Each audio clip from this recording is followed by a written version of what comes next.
नमस्कार, समाचार टाइम 24 में आपका स्वागत है। मैं जितेंद्र गौतम। आज आपको एक ऐसी लड़की से मिलाऊंगा जो अपने आप में ही एक मिसाल है। जी हाँ, मैं बात कर रहा हूँ ज़ैनब खान की। मेरठ के गांव चंदौरा में जन्मी ज़ैनब खान ने अपनी ज़िंदगी में जो संघर्ष किया वह तारीफ के काबिल है।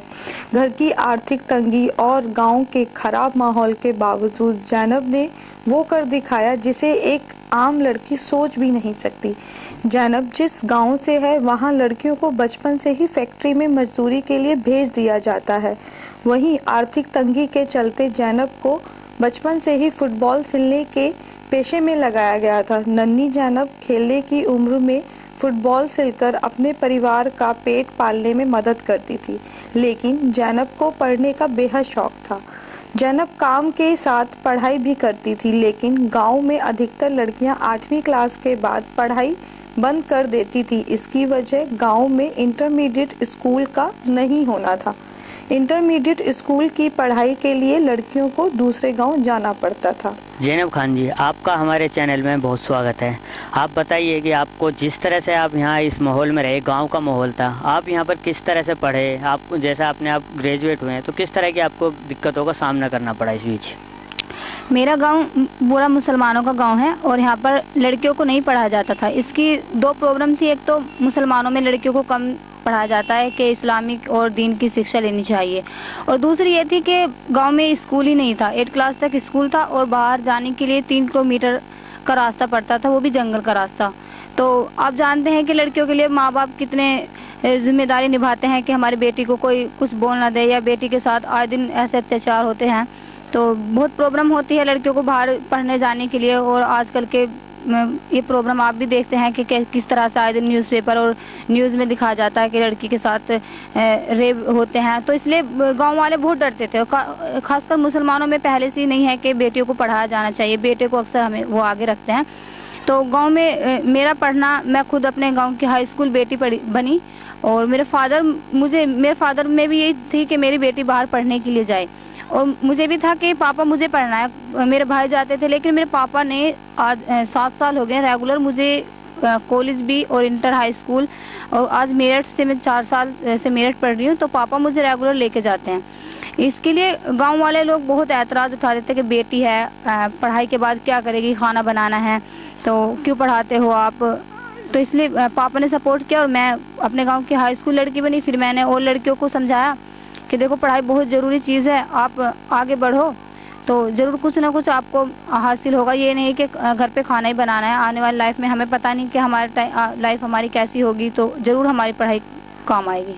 तो ज़ैनब जी, आप ये बताइए, जैसे कि आपने सेकेंडरी स्कूल पास की, तो उसके लिए आपके माँ बाप जो किस तरह से तैयार हुए आपके गाँव के माहौल को देखते हुए? मेरी फैमिली तो पूरी तैयार थी, लेकिन मेरे अंकल या पड़ोस के लोग थे, पूरी मेरे ताऊजी वगैरह भी कभी मना नहीं किया कि तू बेटी को क्यों पढ़ा रहा है, क्योंकि मेरे भाई थे, वो बड़ी सिस्टर भी 8 क्लास थी गांव में। फिर आगे इतना ध्यान नहीं था कि आगे पढ़ाई इतनी ज़रूरी होगी। लेकिन गांव वाले लोग तो आज भी बोलते हैं कि लड़की पता नहीं कहाँ इतनी दूर दूर जाती है काम के लिए, कहाँ जाती होगी, और पढ़ाई कुछ ज़रूरी नहीं है, इतनी काफ़ी है, बस शादी हो जाएगी। इंटर भी हाई स्कूल या 8 क्लास तक ही बहुत है। तो बहुत मुश्किल होता है। बहुत लोग वो उल्टा सीधा बोलते हैं कि बाहर जाने के बाद लड़कियां बिगड़ जाती हैं, ख़राब हो जाती हैं, लेकिन मेरे फादर मेरे साथ रहते हैं तो कोई बोल ही नहीं पाता है। हमेशा 24 घंटे कहीं मैं फंक्शन के लिए जाती हूँ, कोई प्रोग्राम होता है, या मैं ट्यूशन घर पे देती हूँ, मेरा कॉलेज होता है, तो हमेशा मेरी फैमिली से पापा या भाई होते हैं। अगर पापा बिजी होते हैं तो बड़े भाई या छोटे भाई मेरे साथ जाते हैं। तो इसलिए गांव वाले प्रॉब्लम तो ना होती है, लेकिन अब नहीं बोलते, क्योंकि अब मैं बहुत आगे बढ़ चुकी हूँ और नेशनल इंटरनेशनल अवार्ड मिल चुके हैं। चाइल्ड लेबर पे बहुत ज़्यादा काम किया है, गांव वालों की भी हेल्प करनी शुरू करती है, तो अब तो बहुत ज़्यादा खुश हैं। फेस टू फेस नहीं बोलते हैं, पीछे बोलते होंगे तो पता नहीं। अच्छा, तो ज़ैनब जी, आप ये बताइए, आपके ज़िंदगी का सबसे खूबसूरत लम्हा कौन सा रहा, जब आपने कुछ काम किया हो, आपको लगा हो कि हाँ अब मैंने कुछ किया है? आपको कब सबसे ज़्यादा महसूस हुआ सबसे अच्छा? मेरी लाइफ में ऐसे तो काफ़ी सारे लम्हे हैं। जब मैंने हाई स्कूल पास किया था तो पापा भी बहुत खुश हुए थे, बहुत मिठाई बांटी थी, वो भी बहुत अच्छा लगा कि मैं पहली लड़की, इतिहास में रहेगा कि चंदौरा की पहली लड़की ज़ैनब थी हाई स्कूल। और वो बच्चे मेरे बाद भी 12 लड़कियों ने इंटर किया और 2 लड़कियां अभी BA कर रही हैं, वो था। और एक मैं मुंबई में गई थी 2015 में, और वहाँ पे मुझे APJ Kalam student of the year award से सम्मानित किया गया। हर लड़की के लिए तो बहुत बड़ा सपना होता है, लड़का भी वहाँ जाना चाह, मुंबई के कैसा मुंबई है, वहाँ कैसे एक्टर्स मूवी बनती हैं, तो बहुत खुशी हुई थी। और एक बार मैं एरोप्लेन से चेन्नई गई थी, तो मुझे यकीन नहीं हो रहा था कि मैं एरोप्लेन में हूँ। गाँव से एक छोटे से लड़कियाँ मेरठ शहर भी नहीं जा पाती, मेरे गाँव की लड़कियाँ स्पेशल। तो मुझे ऐसा लग रहा था कि मैं सपना देख रही हूँ कि एरोप्लेन में हम उड़ रहे हैं, मुझे नहीं लग रहा था कि मैं रियल में हैं। बहुत सारी चीज़ें ऐसी लाइफ में हैं जो बाद में आप सोचते हैं तो मन खुश होता है, बहुत ऐसी चीज़ें हैं।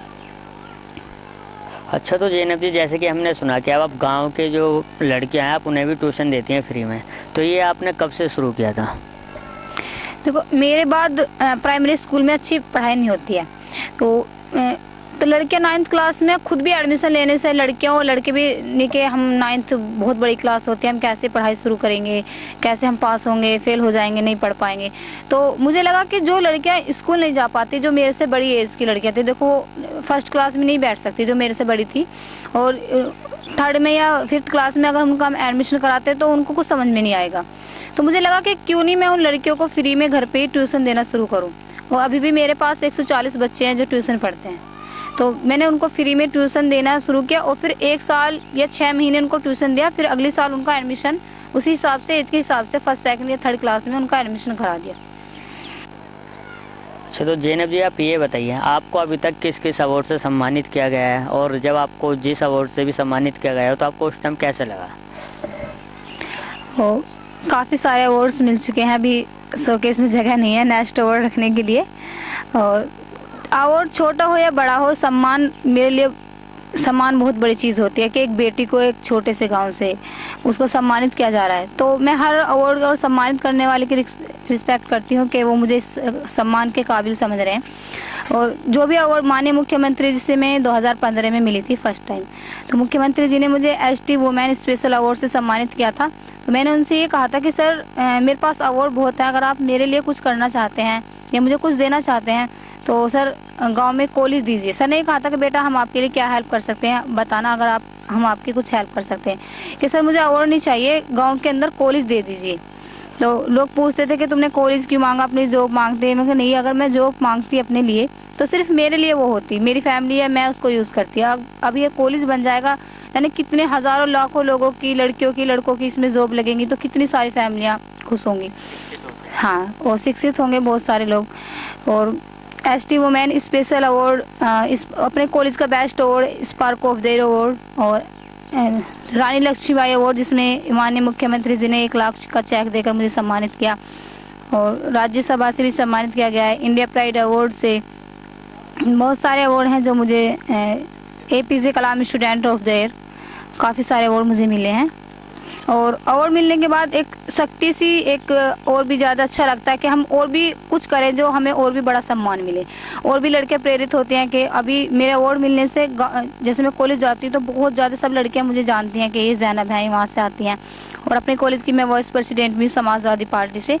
तो मैं उनसे, वो कहते कि दीदी आपने कैसे किया, आपको कैसे अवार्ड मिलते हैं। कि मैंने कहा कि मैंने अपनी भी पढ़ाई की और लड़कियों को भी मैंने पढ़ाया।